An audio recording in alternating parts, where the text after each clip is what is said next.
Hey everybody, welcome back to the channel. We got a fun one for you today. We're going to be going over the top characters to farm before you hit level 60. Now, if you're a new game player, free-to-play player, returning player who didn't get very far your first go-around, these are all really important characters. They're going to help you unlock the legendaries faster, they're going to help you push through campaigns, and they're going to be the most easily accessible characters. Now, for this list, we are only focusing on characters that can be farmed through the campaign nodes or that are available on every rotation of the Blitz and the Arena store.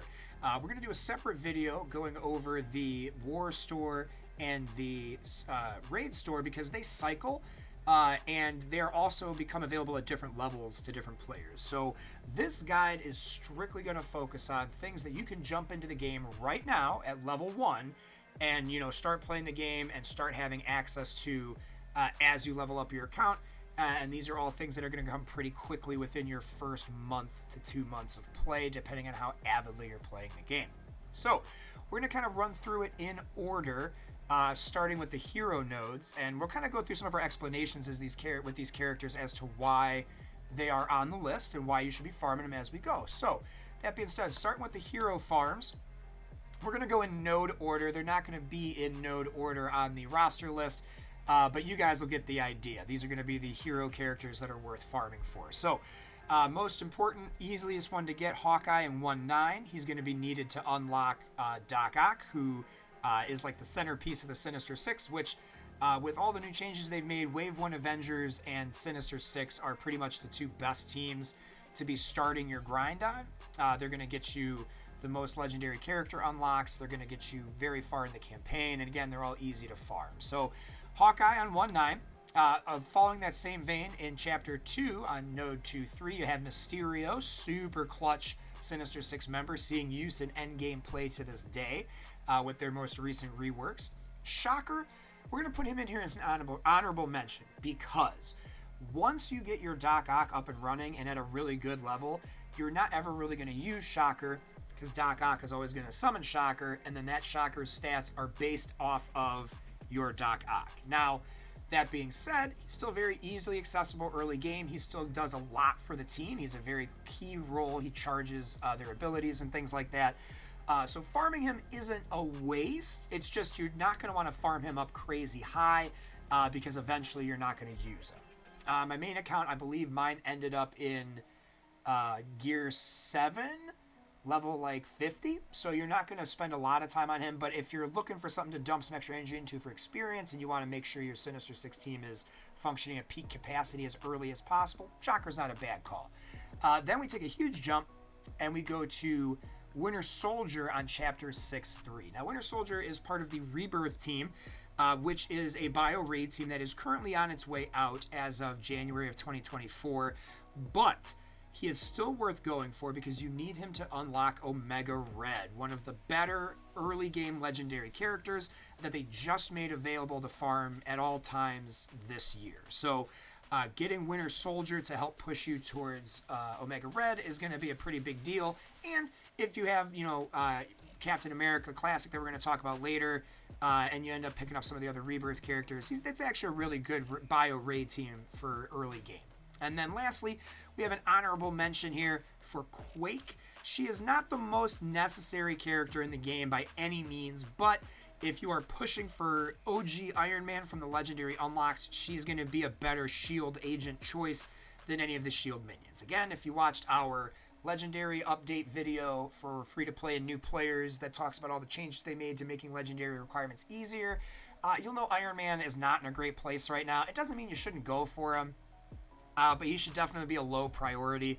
He'll help early game, and that's going to be about it, unfortunately. He is part of the Bionic Avengers tech raid team, but they've been out of the meta since I started the game. They came in and were out within 6 months. So he's okay. He is a tech hero, so he can help you towards Jubilee, but, that's a back burner project, right? That's a passion project. Moving on ahead. Second teams on our list here, if you look at our second lineup here, are the villain node characters. So, villain node characters, in order, you're going to want Shield Medic as an honorable mention. Again, if you're going for Iron Man, you'll want Shield Medic. If you're not going for Iron Man, you can skip Shield Medic. Black Widow on 1/9, again, Wave 1 Avenger, going to help you get Doc Ock. Sees play late game, part of the Infestation War Team, which War Teams, they're pretty low on the priority totem pole, but having some of those characters leveled up as you progress makes it easier to get those teams up and running when you are active in war and when you're part of an alliance that cares. So Black Widow, classic unit, very valuable, puts in some work. Then moving ahead, you got Green Goblin on Chapter 2-3.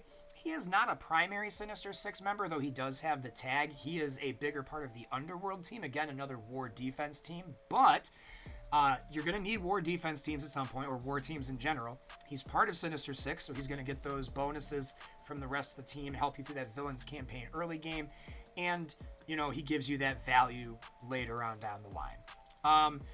Everything else from villains, in my opinion, is all honorable mentions, because they are alternatives that you can use, but they might not be the easiest farms. So Jessica Jones on 2/9, on Hard 2/9, on Villains 2/9, is going to get an honorable mention because she is a secret defender that you can use, or a defender that you can use for a legendary unlock with Doc Ock. Wasp on 4/9 gets an honorable mention because she's a tech hero and Pim Tech, so you can use her for the Jubilee unlock if you are chasing one of the X-Men teams that has Jubilee. And then America Chavez on 6/9, mostly because the Young Avengers, again, they're a good war team. They see good use in a lot of game modes, and they're just fun to play with. Full stop. Young Avengers is a fun team, and they're still viable early to mid-game. I still use mine on Cosmic Crucible Defense in gold bracket, and they still get some holds from time to time because people underestimate them. So those are your honorable mentions for the villain nodes. You'll notice that I don't really have Wasp or America Chavez unlocked yet because that's not part of my farming path. But again, part of this game is being able to have fun, and I want to be able to include the characters that will help you get these, iconic heroes that you might want just to have fun and enjoy your time more in Marvel Strike Force. Moving along, the next we're going to look at here, we'll center this a bit. These are going to be our Nexus characters. Now, you'll notice I don't have any more rosters slots down here because Mystic and Cosmic, you don't see a lot of value of until you're over level 60. So we're going to have a 60 to 70 guide like this. We're going to have a 70 to 85 guide like this. So, be keeping your eyes out for more videos like this in the future. Now, let's go over these Nexus characters and why they're important. Starting with Nexus Chapter 1, you got Captain America OG on 1/3. Which, again, Wave 1 Avenger. They have kept OG Cap very much a part of this game ever since I started. He was on his way out, and then they put him on Rebirth. And then, you find out that he's really great in a lot of the Dark Dimensions as a global character because of his taunts and his cleanses and his things like that. So Captain America Classic is an easy, you can take this character to the moon if Cap is your favorite character, and you're not going to see bad value out of it. Again, law of diminishing returns as you get to the higher gear levels closer to the end game. He's not going to be as viable, but Classic Cap is a timeless character in my opinion in this game, and is very worth your time. Now, Iron Fist on 1/9 is debatable. He's a Heroes for Hire character that you can use for Doc Ock, and there are other options you can put in here, but he does heal, he has cleanses, he's part of Heroes for Hire, which is a good defense team for war. And he's very, very easily farmable. I was farming his node before the stream. I did one set of rolls and got 20 shards. So I think Iron Fist, as far as flushing out your Wave 1 Avengers and Heroes for Hire to unlock Doc Ock, I think Iron Fist is probably your best, easiest farm. Moving ahead, you got Groot on 2/9. Groot's not super useful, but the reason Groot makes this list is because he's a cosmic hero. So you can use him to unlock Star-Lord, who you need for the Nowhere Heist events. But also he's a healer and a tank. So he puts in some good work early game, helping keep teams alive both in Blitz and in your campaign modes, especially for Cosmic, where you're going to need Cosmic-specific characters, and you might not have people like Icarus or Cersei or Hela unlocked quite yet. Moving on ahead, Chapter 4-3, you have Squirrel Girl. Now, Squirrel Girl, I think, is one of my top 5 most favorite characters in Marvel Strike Force, period. There's never not a time where she's the best healer in the game, in my opinion. She's universal. You can plug her on almost any team, and she functions as a healer. She blocks healing with her Squirrel AoE. She synergizes well with Young Avengers. She synergizes well with other Avengers teams. Squirrel Girl is a no-brainer, in my opinion, and you're going to see lots of value from her through Dark Dimension, through raids, through Cosmic Crucible early game. So I would say Squirrel Girl to the moon. I love Squirrel Girl. I think that's a no-brainer. Nebula on 4/6, she's a cosmic villain, so you're going to need her for Nick Fury. She's also part of the Infinity Watch team, which, even though it's a couple years old, has held its value tremendously. I did not push for it when I first started on my main account, and I'm at the point where I kind of regret it, and I might end up going back and spending some time farming them out. So save yourself the trouble, get into Nebula as soon as you can, and then let that be your guide for, using for Nick Fury. Right? Let her be your 5th, and then just take up your other characters, right? As you get them. And then lastly, for Nexus nodes, he's not featured here because we're not level 58 yet, but Venom on chapters 6-9. Nice. Venom is going to be big in the next bio raid team coming out in end of January, beginning of February of 2024. So you can get ahead of the ball a little bit and start farming Venom at level 58 when you unlock the chapter 6 of the Nexus. Now, Cosmic and Mystic nodes before level 60 don't really have a lot to offer in terms of useful characters. However, Stature gets an honorable mention on Cosmic 1/9 because she's needed for Jubilee. And then, I take that back. Psylocke is on Cosmic Chapter 3/6, and she is going to be a necessary character both for the Deathsea raid team and for the Apocalypse unlock. And she's going to function well with other mutant raid teams early game. So Psylocke is your big focus for Cosmic nodes, and she's on Cosmic 3/6. And then lastly, the Mystic nodes, I believe you only get the first set of chapters unlocked at 55 if you have 5 Mystic characters. And you need, the only one there you kind of need is Cable. He's available on Chapter 1/9. He's usable for Doc Ock if you're not following the other farming path with Wave 1 Avengers and Defenders. But the really important thing about Cable is that he has speed manipulation, turn meter manipulation, and that's a very, very big deal in Marvel Strike Force period, especially in the early game for your arena stuff. You might be able to throw off your competition there. Now, that's it for farmable characters on nodes before level 60. Those are your best farmable nodes. Now, that said, there are 2 stores that you get access to pretty much from the jump of the game, from your supplies, that are going to really help you build your roster in a big way. And that's the Blitz Store and the Arena Store. Okay, and we're going to start with the Blitz Store just because it has the most useful functionality. Now, here's the thing about Blitz. Blitz is a game mode that starts off being very cool because it lets you use your whole roster to play these teams, and it requires some strategy, and you can do it a ton of times a day. You can run each character up to 8 times in a day through Blitz, so it gives you a lot of activity.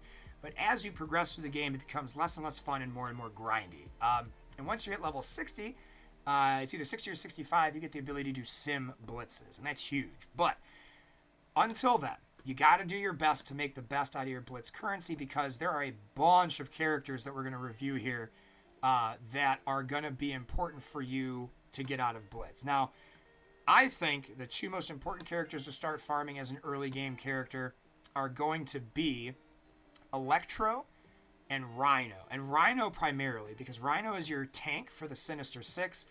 And again, that's going to be like your best villain game early team. And right now, it's one of the most meta teams in the game. They've just received a big buff and a big rework with newer characters and a new legendary to help boost the team in Green Goblin Classic. So, Sinister Six are going to hold their value at least through the rest of 2024. So going for Rhino first and then Electro to boost your damage output is a solid call. From there, I believe you should go with Shang-Chi and Misty Knight. Again, heroes for hire, city heroes. They're going to give you some future viability for both legendary unlocks and for war defense. Shang-Chi, up until very, very recently, was one of the most plug-and-play viable characters you could see in the game, for value at least. And he's still a very good character to this day, especially in the early game, especially when city heroes are hard to come by. So those 4 are easily going to be your top priority out of the Blitz Store. Now, as you start leveling those characters up, getting them like 4, 5, 6 star, you're going to find that you might want to invest in some other characters to help build out your roster a bit more in other game modes. And for that, we got 3. They're not really honorable mentions per se. They're really good characters that you are going to need, but they don't come into play very early in the game in a big way. and that is going to be She-Hulk. Come on, there we go. You're going to need She-Hulk. She's going to be part of your Gamma team for the Apocalypse unlock. You're also going to want Sunfire. Now, the reason Sunfire is so low on the list, even though he's a great Mutant Raid character, Mutant Cosmic Crucible character, is that he's really only needed for Unlimited X-Men and Apocalypse. He doesn't necessarily function great in a lot of other places. And up until very recently, he costed more credits. They just reduced him from 950 or 975, where Gwenpool and Iron Fist World War II are, to 500. So he's going to be in a better spot. And you're also going to want Brawn for your Horseman as well, coming in at that 5 shards for 500 mark. Again, it's not 10 shards for 500. That's why they're a bit lower on the list. But again, they are necessary characters if you want to get the second best character in the game right now in Apocalypse. And Apocalypse is a game changer. You should start building for him slowly but surely as soon as you possibly can. And then lastly, this is a real honorable mention because, again, Infinity Watch is on the slide in the middle of the road. They're not fading away quite yet, but they're not getting any better. But Gamora is a fantastic damage output cosmic hero character. So she works on the Infinity Watch team. Again, as a cosmic hero, you can use her to unlock Star-Lord, which you need for Nowhere Heist. And she is pretty awesome. Gamora is a strong character. So she may be at the bottom of our list for Blitz priority, but she's not at the bottom of our hearts. And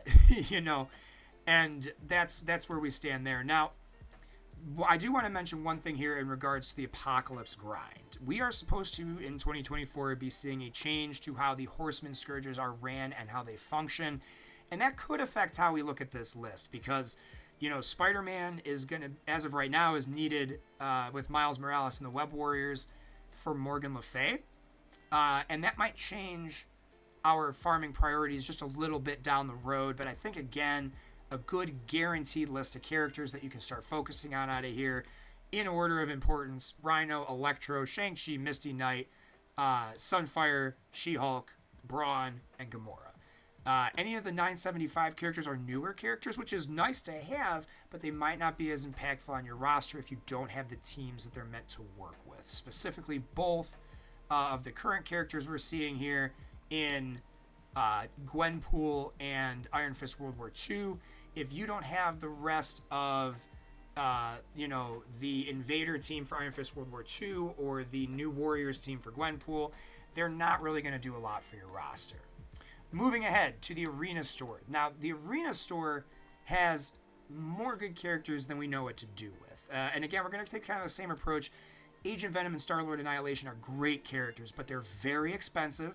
And if you don't have the Nowhere team or the Rebirth team, they're not really going to add a lot to your roster early game. So, coming into this store, off rip, you're going to want to start farming for our boy Vulture. Easily one of the most critical members of the Sinister Six team. He does bonus damage based on debuffs your opponents have. He spreads slow, which is great Terminator manipulation, right? He spreads other debuffs, does bonus damage to weakened enemies. Vulture is easily your first farm out of the Arena Store. As a brand new beginner, free to play, pay to win, whatever, he's your first farm out of here all day. From there, this is where it gets kind of sticky, okay? And this is kind of where the order of importance starts to go out of the window a little bit.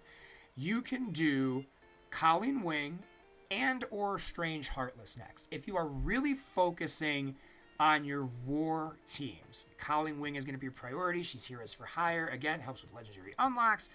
I'm actually just getting to her right now on my main account. So I would think personally, Strange Heartless, Dr. Strange Heartless, is going to be the most impactful character you can have out of this. He's Mystic, so he's going to help you unlock other campaigns. He's needed for the Darkhold team, which is Morgan Le Fay's Horseman team for Apocalypse. And he's super busted. He is crazy strong. His basic is an AoE. His secondary removes buffs and deals bonus damage based on buffs removed. And his ultimate is another AoE that regenerates health for himself and other Darkhold characters. So, Strange Heartless and Colleen Wing, depending on your farming path. I think Strange Heartless is more powerful. Colleen Wing is going to get you more legendaries, especially if you're just a fan of the characters and the Heroes for Hire team. I think those two are kind of interchangeable based on how you want to play the game. Lastly, on the list of important characters, you've got Scarlet Witch. Now, Scarlet Witch is by no means a fantastic character, and that's why she makes the bottom of the list here. But she is, again, a horseman character that you're going to need for Apocalypse. Now, the good news on the Apocalypse grind is you don't necessarily have to have these characters all the way up at 7 stars. Now, obviously, the higher you have them, the better your time is going to be. But if you would rather, minimal investment as possible in the Scarlet Witch, you can lab it and just kind of grind it out and see what you need. But she is definitely the least important member of this list, unfortunately. I wish she was a bit better. Now, this list also gets 2 honorable mentions, and they could be very important honorable mentions. Actually, I guess technically 3 with Swarm, but 2 that you really need to pay attention to for sure, and that's Spider-Punk and Ghost Spider here, okay? Again, this Web Warriors team, as far as we know, is going to be necessary for the Pestilence, or the Pestilence Scourge, Morgan Le Fay, and they are not the greatest characters. They're a bad bio raid team. They don't hold up well at all. But again, you may need them going forward. Hopefully this week we'll see an update to the Scourge events. Keep your eyes peeled. If that happens, we'll have a video here on the channel all about it. But keep them in the back of your mind. You may need Spider-Punk and Ghost Spider. And if you do, they're going to supersede pretty much everyone else on the list except for our first choice in Vulture. Just because, again, you need those characters to unlock the bigger, awesomer characters, okay? Other honorable mentions, Swarm, Phyla-Vell, and Dagger. Phyla-Vell is part of the Infinity Watch team. She is farmable now on some of the hard nodes, but you don't get those until after 75. So if you wanted to get that team up and going a bit sooner, you could start farming Phyla-Vell from the Arena store. Same thing with Swarm. He's part of the Infestation team, and he's going to function with your... some of your other characters from the Pimtech team and from Wave 1 Avengers, believe it or not. He functions, his team is big time Spider-Man, him as Swarm. You've got Ant-Man, Yellow Jacket, and who's the last one? Anywho, you got that team, and Swarm is a part of it. Swarm is also Sinister Six. So if you wanted to pass up on somebody like Shocker in favor of Swarm, because even though you'll take Swarm off the team, he is a better character overall. You will use him in war defense, right? And we already talked about Spider-Punk and Ghost Spider. And then Dagger is another one. She's part of the New Warriors team. They're a Cosmic Crucible team. Again, farmable on the hard nodes after level 70, 75. So she will be accessible eventually. I would recommend not farming on her. She is the very bottom of my recommendations list. But she is a good character. She's a very strong character. Works well with Cloak, who you can get from the War Store. But again, we'll talk about that in another video. But I just think that if you're Cloak and Dagger, your favorite heroes, you go for her. But other than that, I would avoid her, period. I think the other characters are in better shape. So again, just one last time before we wrap up the video here, your arena order. Vulture, Colleen Wing, and or Strange Heartless. I would put Strange Heartless first. And then Scarlet Witch. Your honorable mentions being Ghost Spider, Spider-Punk, Swarm, Phyla-Vell, and Dagger. And again, hopefully they'll announce what's going on with these Scourges later on this week, and we will be able to make a better plan on how to pursue Apocalypse while also meeting all of our other goals for our accounts. But friends, with that being said, that brings the video to a close. I hope this was informative. I hope you found this helpful on how to focus and make the best use of your energy and your farming and your currencies. And if it was, please let me know down below by leaving a like, comment. If you really love the content and you find this stuff relevant to you, please subscribe.